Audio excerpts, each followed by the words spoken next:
President Trump celebrates 100 days in office by dismissing polls and political opponents while touting his own achievements. The IMF has cut Eurozone growth forecasts as uncertainty and tariffs persist. And Mark Carney becomes Canada's next Prime Minister amid major economic rift with the US. Hello, I'm Taiba Aiden with the latest business and finance news here on TRT World.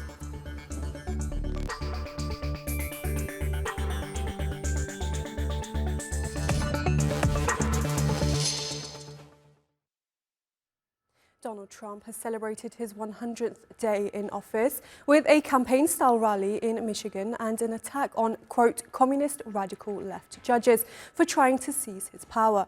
He warned nothing would stop him. Trump's presence in the White House since January the 20th has been nothing short of extraordinary.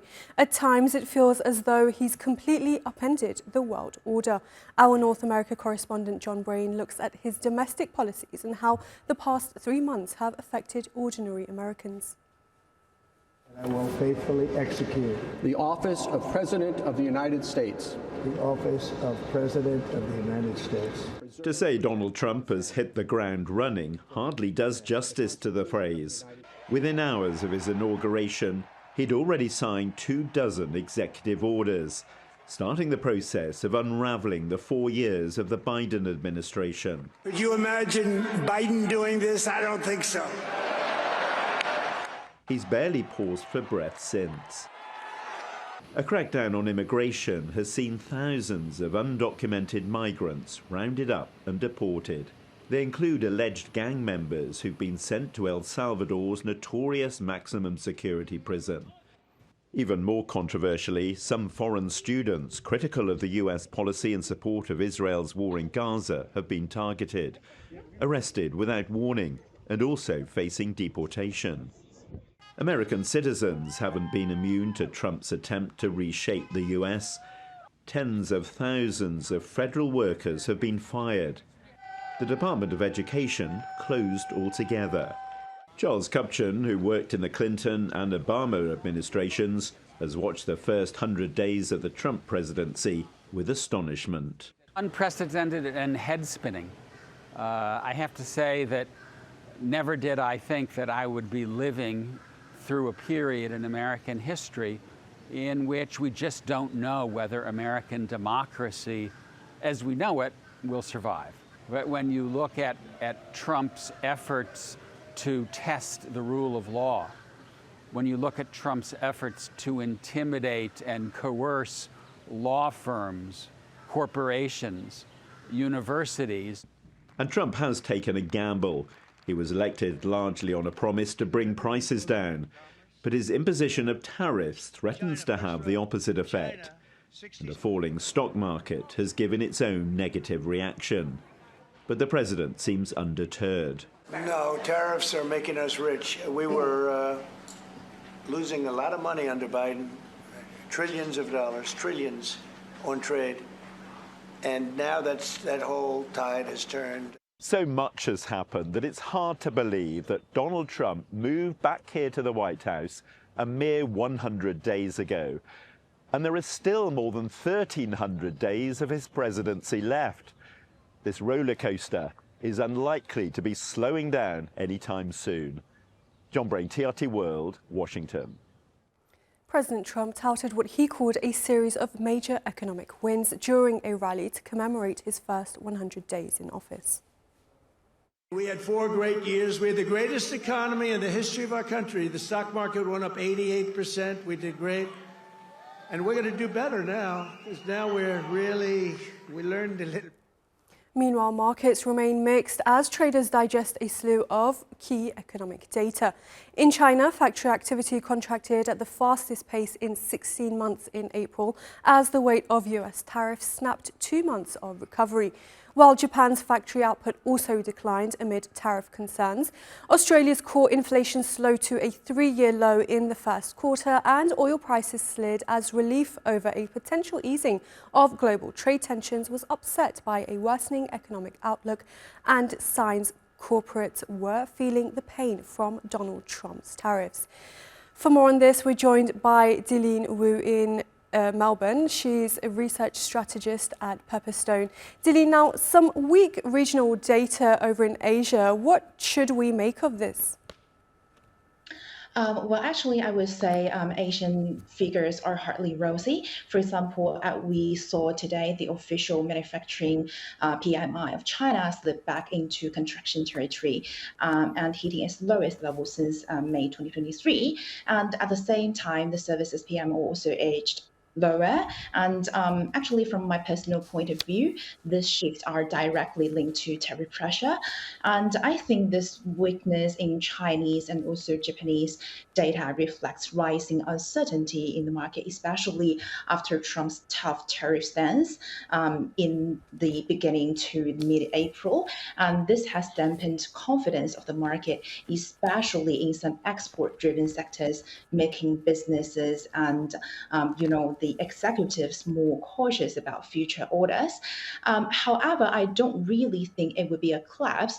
Like, for example, China, I witnessed that high-tech manufacturing PMI remains solid at 51.5, and also consumer goods orders are holding around 50, showing some resilience in both, I would say, emerging industries and domestic demand.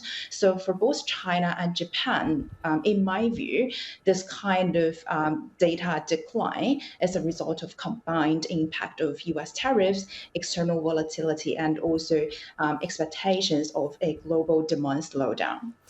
And for China, can a potential trade deal with the US prevent further decline in factory activity? Well, that's a really interesting question. I personally believe this could be more than just a temporary dip. It may mark the beginning of a structural shift in China's manufacturing sector, no matter if or if not China will make any deal with the White House.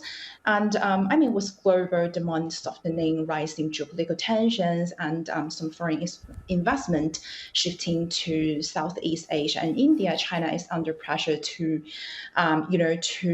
move up the value chain and transition from being the world's factory to a hub of high-end production. Well, that said, a potential trade deal, especially with some key partners like the US, could offer a short-term boost to Chinese economy. And it might ease tariff pressures, restore some export confidence, and help revive investment sentiment, but is unlikely to reverse the broader long-term trend, particularly as global supply chains continue to diversify. Dilin Wu in Beijing, thank you very much for your analysis. Thank you. As the trade war with the United States continues, China is encouraging its population to buy local products. Experts say it won't be enough to entirely offset the effects of Donald Trump's tariffs, but nationalist sentiment, along with government support, may well help the country recover some of its losses. Jamie Santiso reports from Beijing. Since hefty tariffs from the US took effect, videos like these have been spreading quickly on social media in China. America is so unreasonable, he says. What should I do? Take back all these goods you don't want anymore? As concern grows over exporters being cut out of the world's biggest consumer market, manufacturers are tapping into nationalist sentiment and seeking sympathy from consumers at home. China's government is pledging support. The country's e-commerce giants have been roped in. JD.com has launched a $27 billion campaign to help exporters pivot to the domestic market. It's directing traffic on its e-commerce platform to locally manufactured goods. Many people are angry that Washington is targeting China with its tariffs. Nobody wants this trade war because it affects ordinary people. We all hope to end this antagonistic relationship and to cooperate. But if it comes down to a fight, we're backing China. The support strategies for exporters could help recoup some losses from lost sales overseas, but they still face stiff competition in a slowing economy. In one of the most pessimistic downgrades for China, UBS Bank forecast the economy would grow 3.4% compared to a previous prediction of 4% growth. It also expects exports from China to the US will fall by 2/3 in the coming quarters. Signs suggest the Trump administration wants to box in China. Reports say it's calling on other countries to slap secondary tariffs on Chinese exports and telling them to refrain from absorbing excess goods from the market as part of any deal to reduce or eliminate sweeping tariffs. But many will be reluctant to be drawn in. No other single country can really replicate the scale of China because the whole supply and value chain is fully integrated. There's no other place in the world you can find such an extensive integration. So they can substitute certain costs, but not all. Still, some, including Vietnam, are promising to crack down on the transshipment of goods from China via their territories to dodge U.S. duties. They're also investigating attempts to disguise falsely labeled goods from China. Beijing warns it will hit back at countries doing any deal that counters its interests. Jamie Santirso, TRT World, Beijing. Meanwhile, Canada's Liberal Party leader Mark Carney has secured his spot as Prime Minister following the federal election. Donald Trump has agreed to meet with Carney to address pressing issues, but Carney faces formidable economic challenges, including Trump's stiff tariffs. Emre Boz reports. Cheers and applause erupt as Mark Carney retains his spot as Canada's Prime Minister. But amid the celebration, a shadow looms over the economy: Donald Trump's tariff policies. The US president has imposed a 25% tariff on all Canadian imports, also adding a 25% duty on all foreign cars. Carney vows to address this directly with Trump. When I sit down with President Trump, it will be to discuss the future economic and security relationship between two sovereign nations. It is a time to be bold, to meet this crisis with overwhelming positive force of a united Canada. Because we are going to build, baby, build. The road ahead won't be easy. Canada's economic growth in 2024 was lackluster, staying below 0.8%. Output rose to 0.7% in the second quarter, but dipped to 0.6% by the fourth.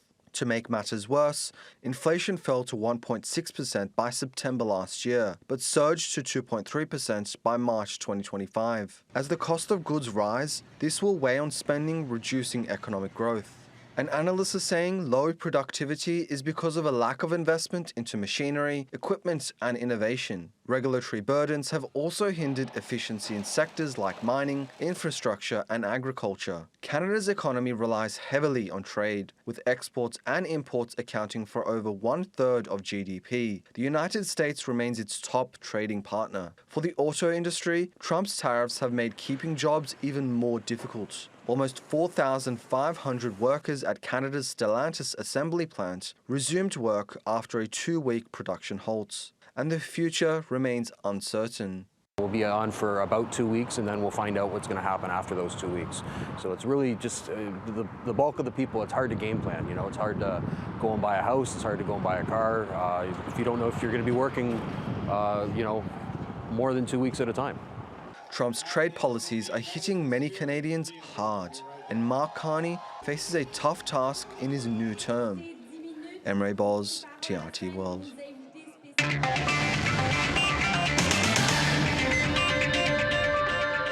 Now a quick look at some of the other top business stories from around the world. France says it will start taxing small packages from China as of next year.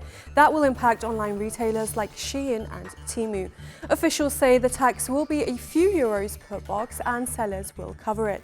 France says it wants to stop too many Chinese goods from entering the country as US tariffs push them into Europe.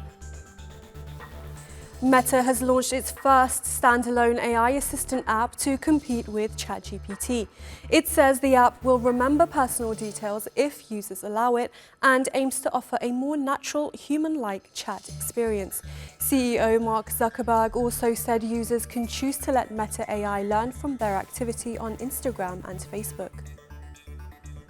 Samsung has reported better than expected first quarter earnings as consumers rushed to buy smartphones ahead of US tariffs.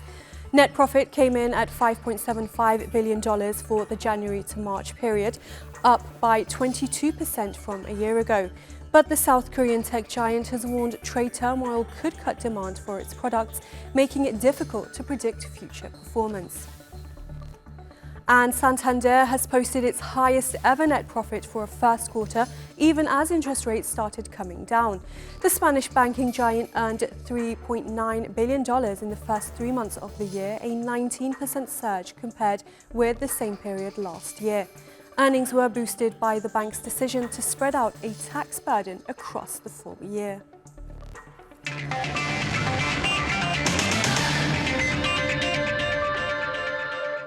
To Europe now, and officials at the IMF have said that Germany's infrastructure bill will not be enough to revitalise the continent's economic growth. So, how is the outlook looking for the bloc? Let's take a look. The IMF cut its growth forecast for the euro area to 0.8% growth in 2025 and 1.2% growth in 2026. Both of these forecasts are 0.2% lower than previous expectations. Analysts say that rising uncertainty and tariffs are key drivers of the subdued growth. The optimistic numbers for 2026 come following projected fiscal easing in Germany. Germany has announced major debt reforms to help pave the way for more spending in the country. A bill was passed in favor of a major fiscal package allowing for changes to long-standing debt policies. The government plans to increase spending in areas such as defense and security. And with the new law, the country is allocating $548 billion to infrastructure and a climate fund. Investment in these areas are now no longer subject to the previous debt brake. The OECD projects Germany's GDP to grow by an annual 0.4% this year. Economists are dubbing the reforms as a game changer for the sluggish economy. But these changes look like they're not enough to get the bloc up and running again. And for more, we're joined by Ulrich Bruckner, Professor of European Studies at Stanford University in Berlin. Welcome back to the programme, Professor. Now, how much impact are tariffs and global uncertainty having on Europe's economic recovery? Well, I think the biggest problem is the ongoing uncertainty. This is terrible for investors because they don't know under what conditions they should invest, what future markets look like, how accessible they are. When it comes to tariffs, we hear news every day.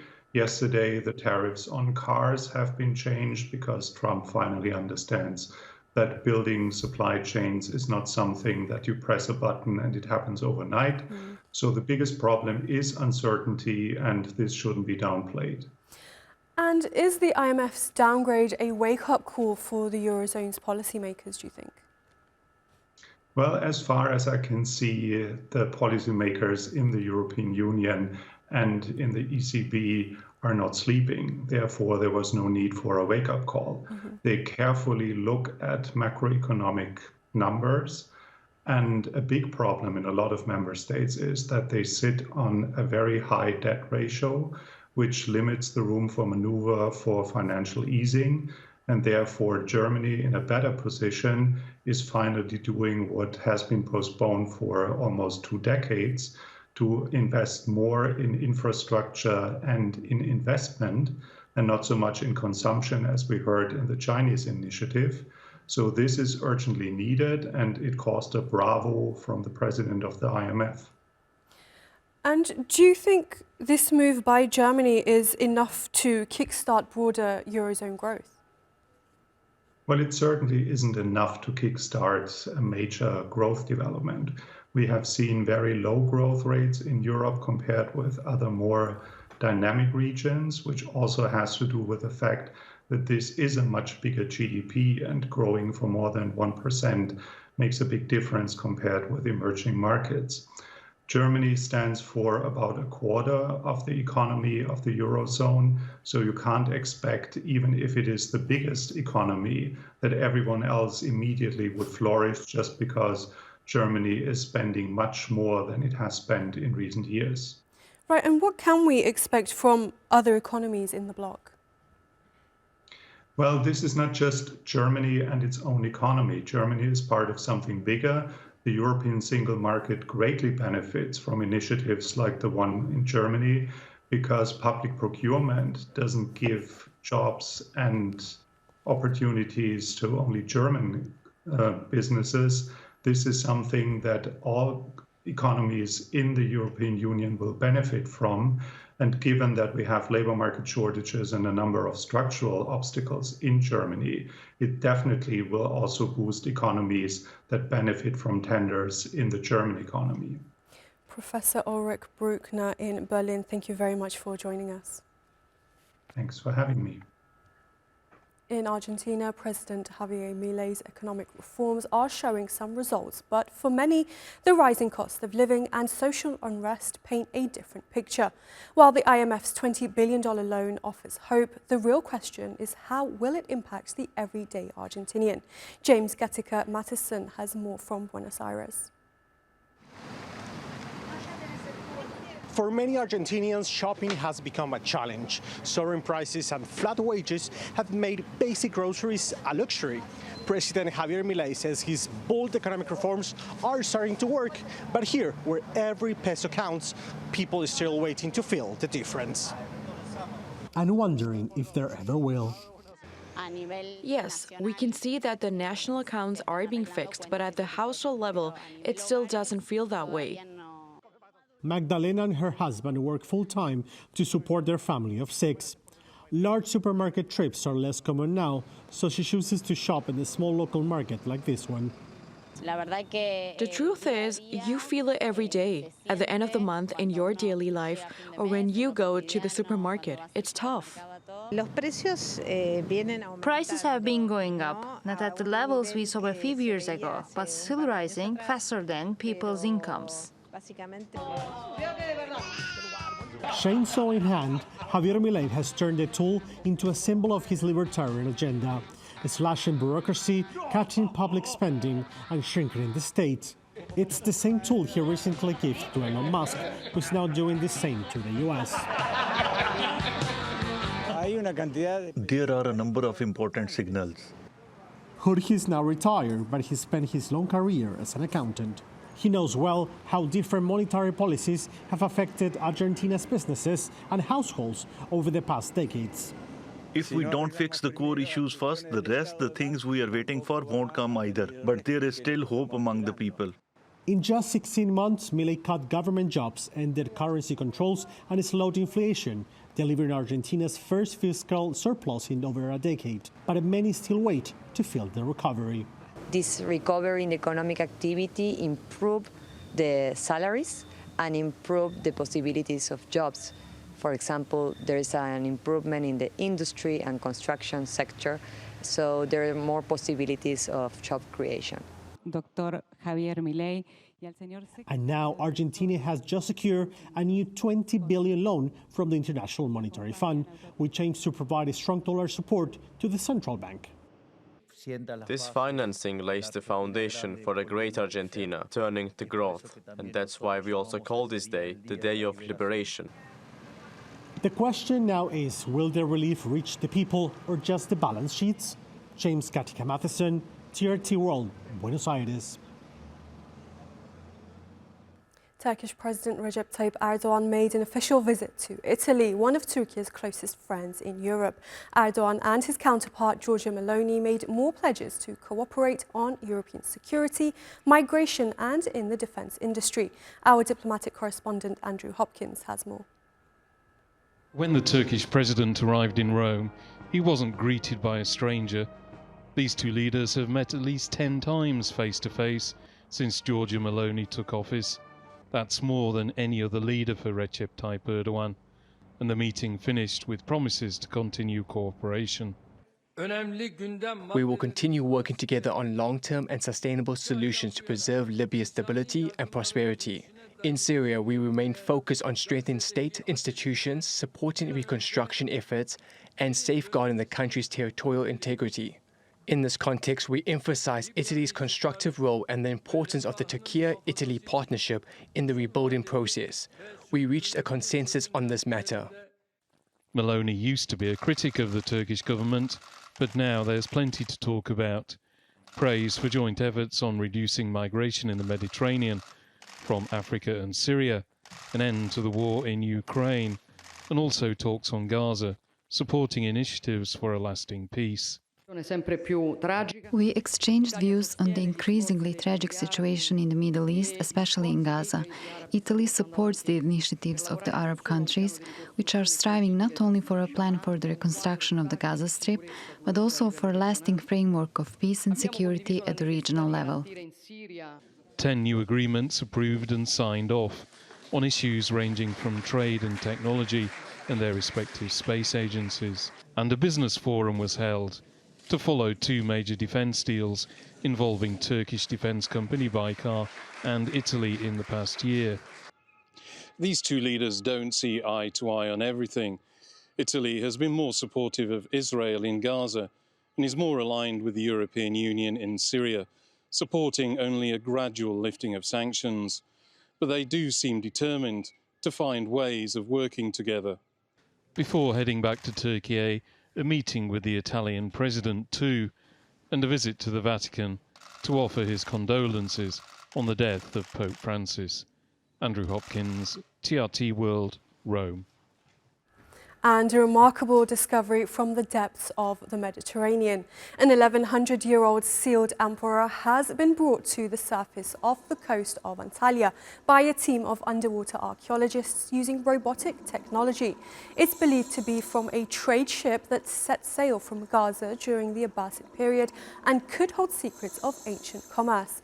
Scientists say it's a global rarity, and unlocking its contents may offer a unique glimpse into the life and trade over a millennium ago. Well, that's all from me for now. Thanks for watching.